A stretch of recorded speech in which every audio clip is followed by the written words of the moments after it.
আমি ফ্রান্সের বিখ্যাত সার্জন ডক্টর মরিস বুকাইলি কোরআনের ভুল ধরে ছাড়ব। ফ্রান্সের বিখ্যাত সার্জন ডক্টর মরিস বুকাইলি ছিলেন মমি স্পেশালিস্ট। ফ্রান্সের বিখ্যাত সার্জন। 1980 সালে মক্কা শহরে একটা এডুকেশন কনফারেন্স হয়েছিল। সেখানে কনফারেন্সে যোগদান করে আরব অনেক শায়েখদের সাথে তিনি পরিচিত হয়েছেন। সেখানে তিনি শুনেছেন আরব শায়েখরা চ্যালেঞ্জ করে বলেছে কোরআনে কোনো ভুল নাই। আল্লাহ চ্যালেঞ্জ দিয়েছে, পারলে ভুল বের করে দেখাও। মরিস বুকাইলি কনফারেন্স শেষে ফ্রান্সে এসে বলে, কি বলে পৃথিবীর সব বইয়ে ভুল আছে, আমার বাইবেলের ভিতরেও কত গোজামিল, আর কোরআনের ভিতরে বুঝি ভুল নাই। আমি ফ্রান্সের বিখ্যাত সার্জন ডক্টর মরিস বুকাইলি কোরআনের ভুল ধরে ছাড়ব। কিন্তু ভুল ধরার জন্য খুলে দেখে কোরআন আরবি ভাষায় লেখা। কোন ভাষায়? কথা বলেন, আরো জোরে বলেন। আরবি ভাষায়। সে তো আরবি বুঝে না।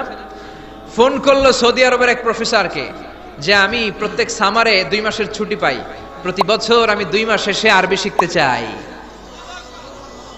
সৌদি শায়েখ ভাবছে কোরআন বোঝার জন্য, আসলে বোঝার জন্য না। শিখতে চায় কেন? জোরে বলেন। ভুল ধরার জন্য। 5 বছর সে সৌদি আরবে এসে তার ছুটির সময়টা সে সৌদি আরবে কাটিয়ে 5 বছরে আরবি ভাষা শিখেছে। হেদায়েতের জন্য নয়, ভুল ধরার জন্য। 5 বছর শেষ।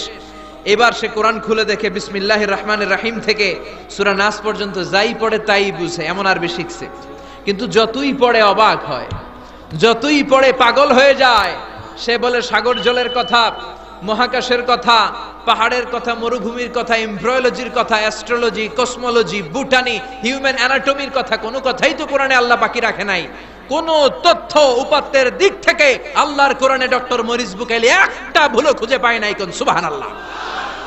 সে কনভার্টেড মুসলিম হয়েছে, কালিমা পড়ে মুসলমান হয়ে নিজের নাম রেখে দিয়েছে সুলাইমান। সুবহানাল্লাহ পড়েন।